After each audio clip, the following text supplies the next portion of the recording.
Good morning, everyone. Phil Turek here. I read an interesting article back on April 13th or so. It was published April 10th, and I thought I would share it with you. The title of this is The Dark Triad. In the future, there will be a vibrant, self-sustaining human civilization on Mars. The high road to Mars is one built on a foundation of gracious professionalism, the bedrock ethos of the first robotics competition. The earthbound dreamers of today, who are working to open the high road to a future Martian civilization, are the ancestors of tomorrow's Martians. I'm Phil Turek, one such ancestral Martian. Look at what I'm trying to do by creating simulated Martian cultural ambassadors to act as positive social influencers to somewhat depolarize society here in the United States. Imagine how much even better it would be if the United States were to bring real Martian ambassadors here.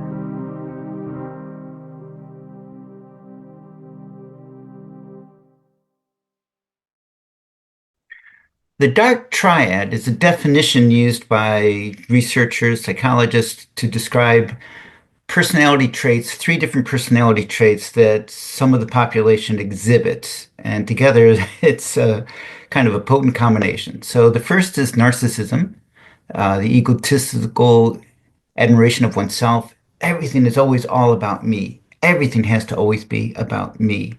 Oh my goodness. Second is Machiavellism. Wow, hard to pronounce, but that's named after the philosopher uh, who I believe he said the ends justify the means. And if I have to hurt you in order to succeed, then that's what I'll do. Okay.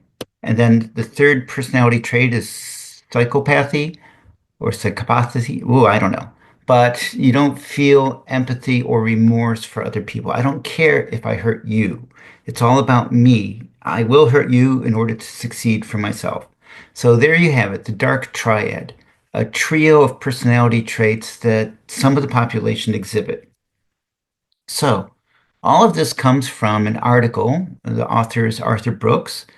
If you go to that website, you can take his quiz. He has 27 questions there where you self answer, you self evaluate yourself to, and based on your responses to his questions, are you a relatively normal human being, or are you one of those people who are in that 7%, that dark triad? And then along with his quiz at that website, there's another website that has the complete article, which is what I'm sharing with you today. So you'll have to type in that web address, but there you go. You can read the article. I'm just sharing it with you. Here's kind of the punchline from the article. People in the dark triad have a lower brain volume than the general population in areas related to emotional regulation, the dorsolateral prefrontal cortex, the cingulate cortex. And here I put up a couple of diagrams showing where they are located in your brain, and reward, the ventral striatum and the orbital frontal cortex.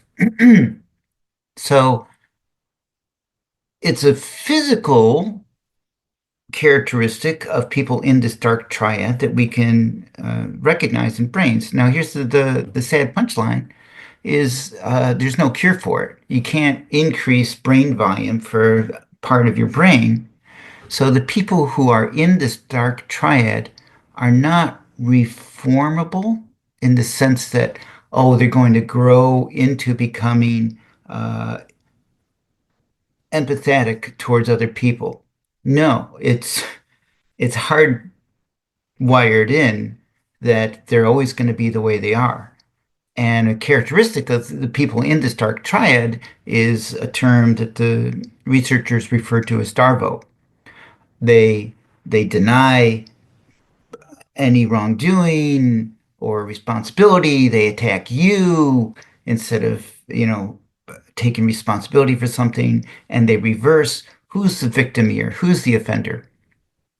We have a very notable example in our current leader who has reversed victim and order offender, for example, for the January 6 riots at the U.S. Capitol back in 2021, January 6, 2021, where now, the claim is that the victims were the rioters and the offenders were law enforcement. That's a complete reversal of reality.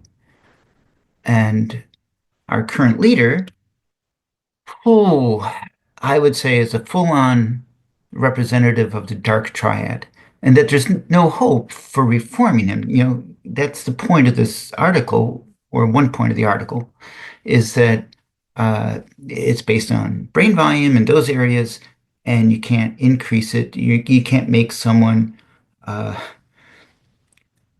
grow out of this. So here's my closing thought, sort of.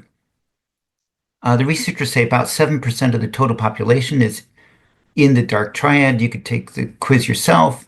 You'll pass because if you're in the Dark Triad, you wouldn't be watching this video and you wouldn't take the quiz and you wouldn't read the article. So, it's a given. Now, in this last election, 77 million people voted for this guy, our current leader. US population around 340 million people. 7% of the total population is only 24 million people. And out of that, only some of them are of voting age and have actually registered to vote. So the actual number of people who voted is like 140 to 150 million people or so actually voted this last election.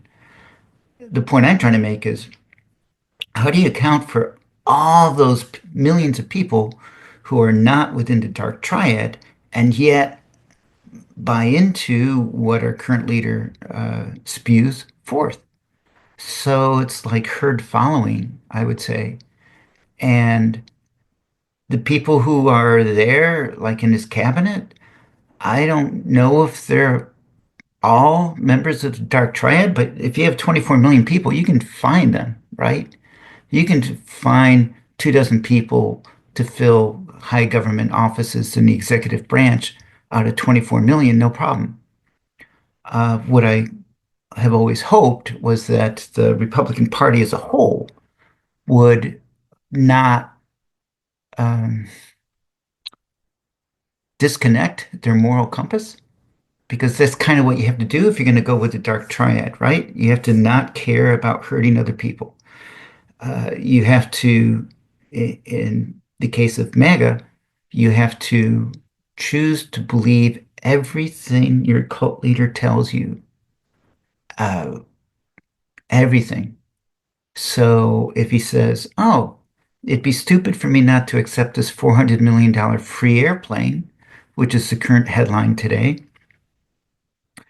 then you have to overlook the fact that, well, before the plane could actually be used legally in the United States, or maybe I shouldn't say legally, yeah, I should say legally, Congress would have to approve it.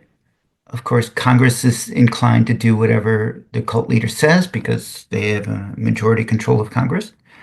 But it hasn't happened. And then the Defense Department, although it's rapidly being transformed from a professional army into a political army, the Defense Department would tend to say, well, we have to extensively modify the plane before we could actually use it as Air Force One. And that's going to cost the taxpayer many, many millions of dollars to do that. So it's not really a free airplane. And it's not really legal for the current leader to just say, oh, of course I'm going to accept it. I'd be stupid not to. Huh. Yeah, there's that word. Anyways, that's all I have to say for today. Hope you are doing well, and thanks for watching.